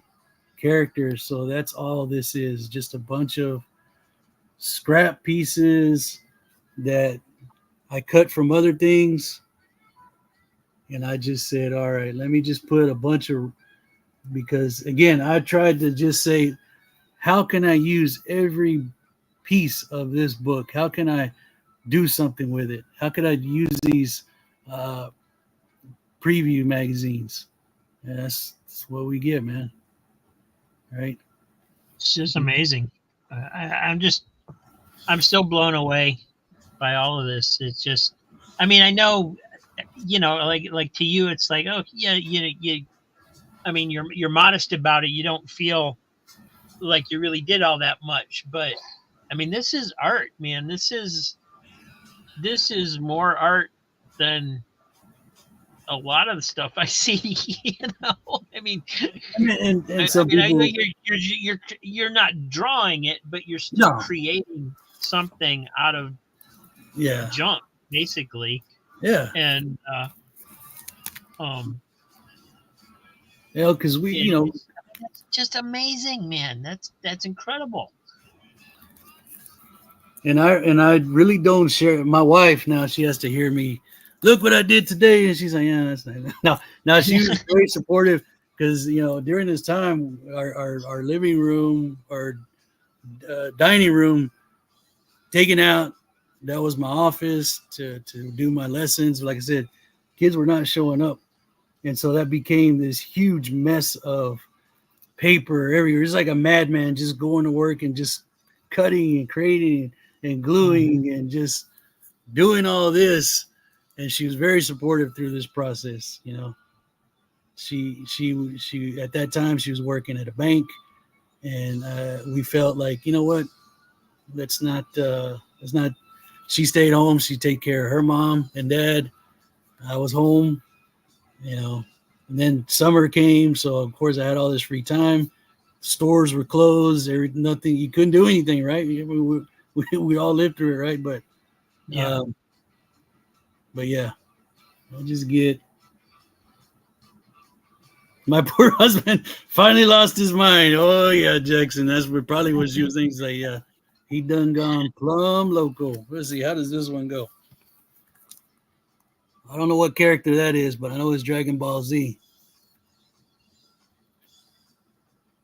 It says something. What does it say? Haunted by the vengeful souls of those you have slain.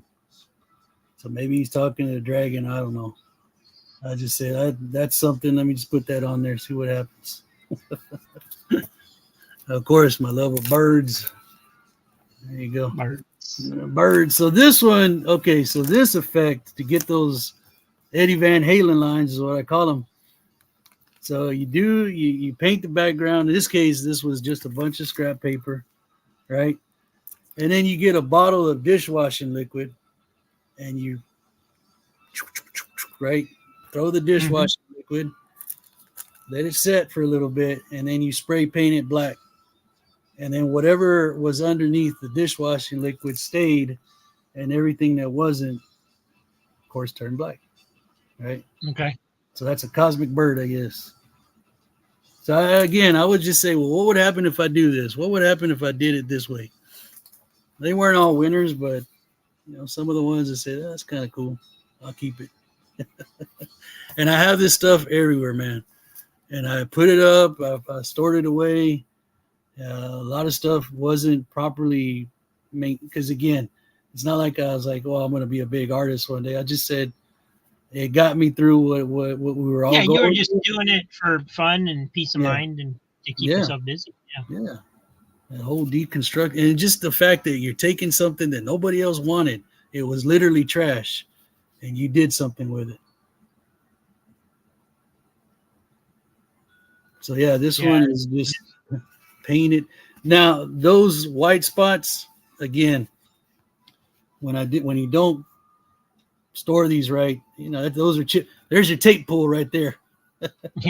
on something that would otherwise be kind of cool, right? Right.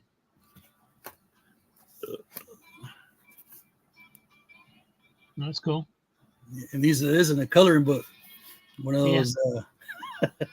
So I didn't color it. I just cut it out. Of course, he likes it. So you get the point, right? Y'all get the point. Oh yeah, and it's just incredible. Some of these are just. And it's not for everybody. Somebody was like, I don't get it. But I mean, that's Well, I feel that. Like the. You recognize some of the comic book covers, especially like Vertigo covers and stuff like that. I look at them and I'm like, yeah. But I look at this stuff and I see the similarity. But I look at your stuff and I see art.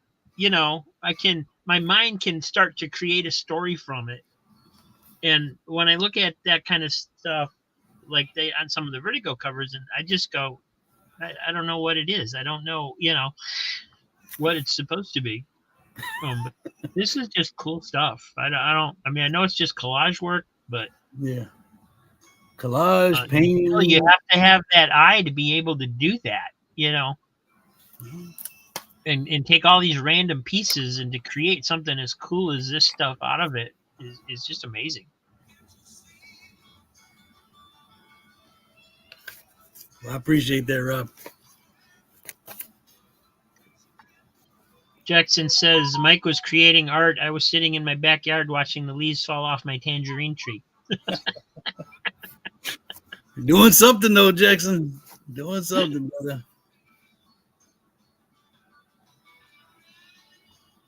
And some things are not painted. They're just paper, collage, right?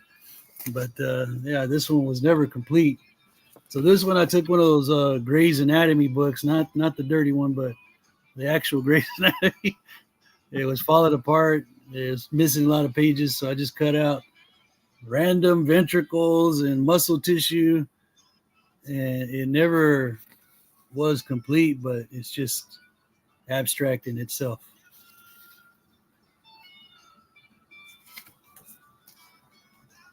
Yeah, that's cool stuff.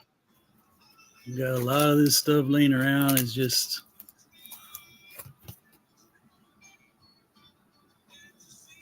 but there you go, guys. I mean, here, I'll just do this one. This is the so it's an old book page, right? And I took the palm leaf. Yeah, and you get it on the so you can see the print in it. That's cool. Yeah. Just show you where it came from. Yeah. And then when you really get bored and you have all these scraps laying around, you make your own junk journal. That's what these old ladies would call them. So this is just bits and pieces, just no particular order. It didn't go on anything that I currently had, so I just said, let me put them in a book.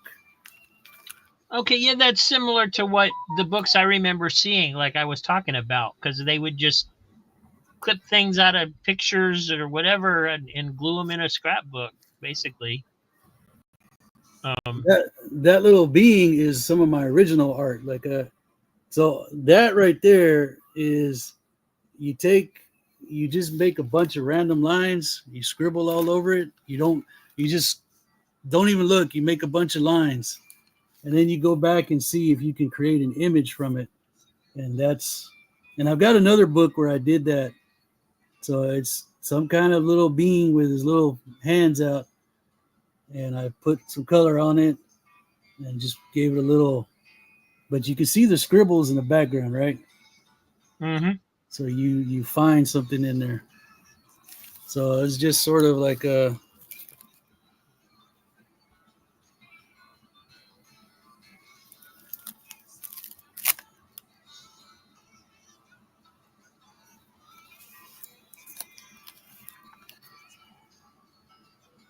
there's some original Easy Reader, right?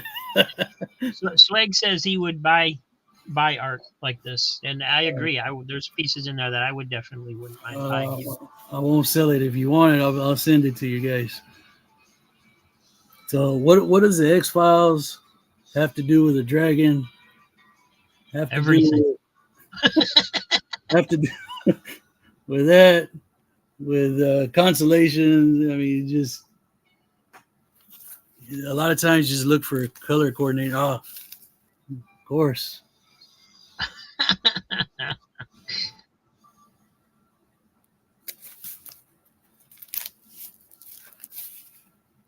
So again, the book, it's just ocean spray cranberry.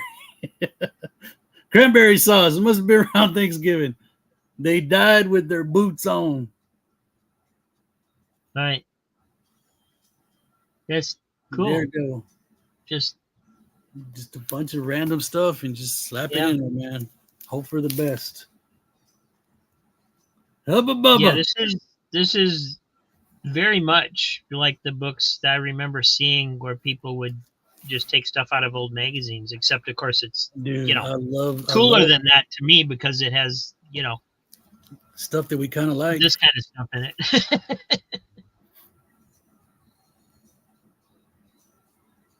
Wow. I mean, actually about a month ago, I started a new book, but it wasn't a book. I just took paper and bought one of those long arm staplers and made a bunch of little books. And I don't know where it's at right now, but I started kind of like this again. I started another collage book. Okay. So yeah, there's just Alexander the Grape. But yeah, man, I appreciate everybody just kind of letting me do that and kind of share with y'all. Just a bunch of just randomness, man. And that's how I got through all that, man. Because like I said, I was supposed to have been teaching. The kids would not log in. They would not follow through. They would, what was I going to do, What was I going to do? Yeah, so. Yeah, just cool stuff. I appreciate it, man. Matt, have a good night. Have a good show. He's checking out to go start his show. Yeah, let's finish this up, man. Yo, sorry about that, man. Yeah, that's awesome. That was the whole point of us doing this show, guys. Is I wanted you guys to see this stuff because it's just amazing to me. I mean, it's collage work, but I mean, it's still just fantastic pieces of art. Jackson saying when he was 10 to 13, he cut out TV guide ads and product logos and threw them in a big scrapbook. I used to do the same thing with the baseball box scores and the movie advertisements. They were out, cut all those out and just glue them down. Because back then they had a lot of cool. Yeah. They would recreate the posters in the newspaper in miniature form, right? Yeah, those were awesome. All that stuff. Yeah, it's really cool stuff, and it just really. Hey, Razor. Whoa. What's going on, buddy? Whoa. What's happening? What the hell's going on here, man? Whoa. See, we're showing art that Easy created. It's very cool. I see what you're doing. What? I see exactly what you're doing. You're buttering up our MC for the night, our announcer. I see what you're doing, Cheap. This whole collage. I'm gonna show Easy's art off. I know what you're doing. You're trying to get in. Holy, my guy, Cheap Comic Collector, my own brother, man. Now it's really on. Now I know what the cheap stands for in Cheap Comic Collector. It stands for cheap shots. Here they come right now. The cheap shots are already coming. This guy right here knows that we have a battle going down. When? November 9th, 6 p.m. my time, 8 p.m. his time, Eastern time. This guy over here is trying to butter up our MC. Look at him. He already has him on his side. Look at this. It's not even going to be a fair contest. It's always gatekeeping when it comes to Razor Comics. There's always gatekeeping going on. Look at this right here. That's all right, Cheap, because I'm coming for you, buddy. You can butter up all you want. I'm the people's champ. You see in the background, Razor Comics, the people's champ. We're going to bring the smack down. I'm going to beat you with your own cane. Oh, man. You can butter up this guy all you want. The people know what's going on. Cheap shot, Cheap Comic Collector. Look at this, guys. Oh, my. I can't believe this guy. Over here buttering up our host. getting them all I'm smooth and lathered up. I have complete confidence that Easy will be fair and honest and show absolutely no favoritism, even though I helped him collect his final Spectre issue. Oh, you're asking for it. That's all right, Cheap. I see what you're trying to do, and I'm not taking it. That's it. We're coming for you, Cheap. Brothers, no more, man. You've just crossed the line, buttering up the host, taking how long you've been on this show? 2 hours. You've been on this show showing off artwork for 2 hours, getting this guy buttered up, but that's okay because Razor Comics is coming for you. That box better not be juiced. That box better not be juiced, boy. I'm telling you right now. I'm going to get it certified. You better be correct, my friend. Do you guys see this? Swagda Beyond Wednesday? Do you guys see what's going on over here? This is supposed to be a family-oriented, and then this guy comes on, starts buttering up. The gloves are off. I'm bringing it. We're going to have a live unboxing showdown. It's happening next Saturday. This guy just stepped in the ring. See the ring? Stepped into the ring with the champ. We're going to show you guys how I do it. Chief, I'm going to tell you one thing about Razor Comics, buddy. Everybody I come across, I decimate them. Like, we take them out of the whole YouTube world. Anybody who comes across Razor Comics, they know they are getting decimated, buddy. They come across me, they don't make YouTube anymore. They quit they retire completely from YouTube. And that's what we're going to do to you next weekend, Chief. We're going to retire you from the flat rate box.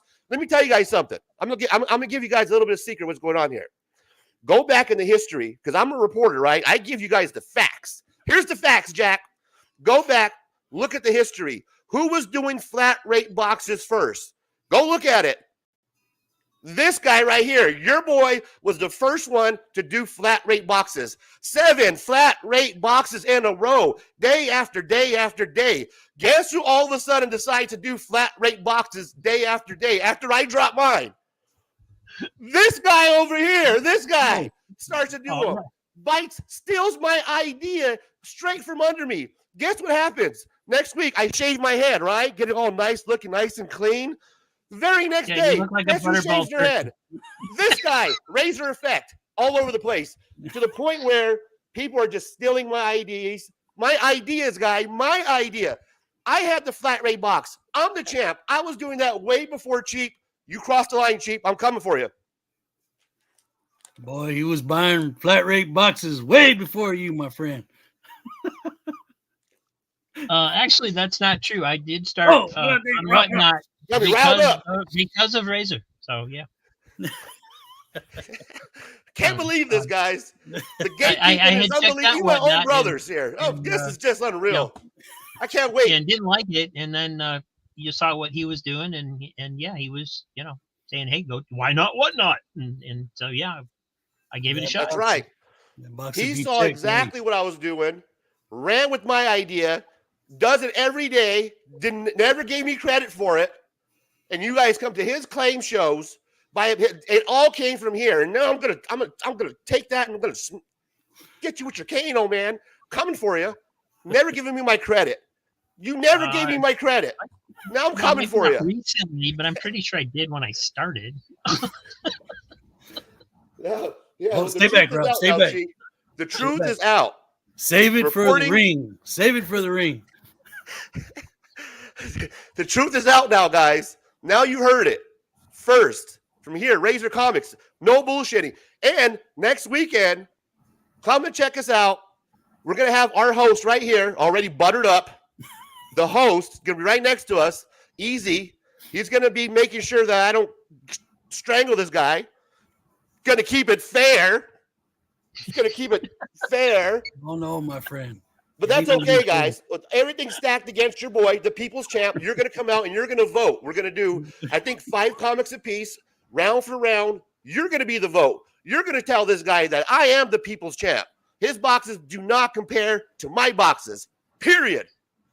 Those boxes better be certified. They better not be juiced.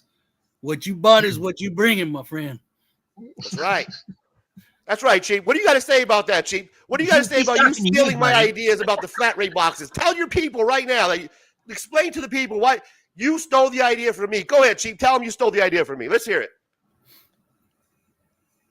Yeah, that's true. There it is, guys. And just because of that, I'm really going to bring the SmackDown extra hard. The cheaters here. Cheap Shot, the cheater. We're taking him down next week. Be there. Next Saturday. Who do we got here? Let's see who's in the chat. We got Chad Wynn. We got Random. Chad is my buddy. Chad loves me. Random Rips. Niobe. He really loves me too. 757 Hustles. With you, man. Who are these people? Yeah, they all love your boy. Crazy Hungarian. I liked your interview with that guy. Swagda. We hope you win. Who else we got in here? Let's see. Jackson Roycourt. Don't really know who you are. I think you unsubbed me, but that's okay. Don't let me love you. Comic Journey. CJ. How you doing, my guy? Heroes for Hire. I think he went to bed. Thank you, everybody. But on his channel, actually. Yeah. But you heard it here first, guys. I'm always breaking news, right? The comic book community reporter. We just broke the news on Cheap. You stole the idea from this guy. Right here. Yeah. And I'll call it down the middle. I'm gonna call it down the middle until you start cheating. And when that happens. So yeah, that's next Saturday. We're doing a showdown. We're each gonna open a flat rate box. You guys get to choose who wins.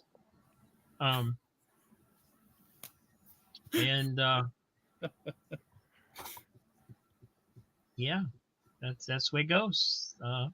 You can vote for the old man or the turkey butterball turkey over there. Oh. We're coming for you next Saturday. Oh man, have your cane because I'm gonna beat you with it. And apparently he's possessed. Meanwhile, tomorrow, Comic Book Memories won't be on tomorrow, unfortunately, but they'll be back next week, I'm told. And but I will be doing the claim sale of books I've been opening out of flat rate boxes this week, and but then following that, I'll be co-hosting a show with my friend Razor Comics, where we're going to be continuing the giveaways that I started last week. He's given away, because he's up to 200 subscribers, he's given away some modern books, and but what's cool is that the community is coming together to actually help him out. Heroes for Hire Comics Club, he's giving stuff away. DJ Link's mystery box is being given away by someone. DJ Link's mystery box. Whack Comics is giving out Gun Honey trade paperback for the people who like to read comic books. The Gun Honey trade paperback and 3 or 4 other books for Australia and New Zealand people only. So right, they're going to get a chance there. So he's like, "Oh, I'll give something away then."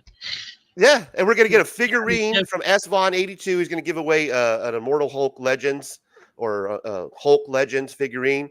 Yeah, then we got our guy Matt here for Hire Comic Club. He's going to be giving away a couple books. Your boy Cheap's going to give away some original art.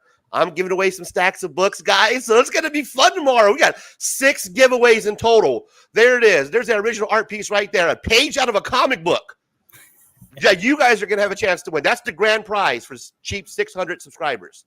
So join us tomorrow. And it's all leading up to Brian LCS's awards show. Which honestly, I mean, I hope Swag wins. I hope Beck Neptune wins, and I hope Metarog wins. And because, mostly because I don't know anybody else. Right. And I'm going to be drinking tomorrow, so I need Cheap to be my co-host because I will be celebrating with you guys. So if the giveaways get messed up, it's Cheap's fault. We're going to blame Cheap because I'm going to be drinking and enjoying myself. So that's the reason I'm having him there.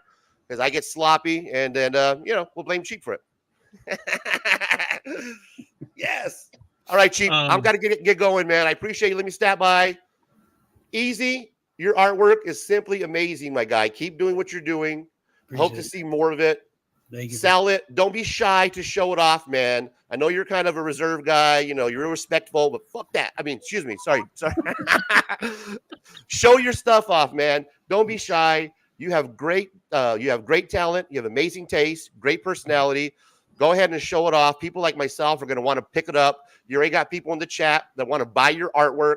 So, man, just keep showing it, keep putting it out there. It's going to, more people in the comic book community are going to be gravitated towards you. You're going to get more people involved that are outside of comic books, that are into artwork.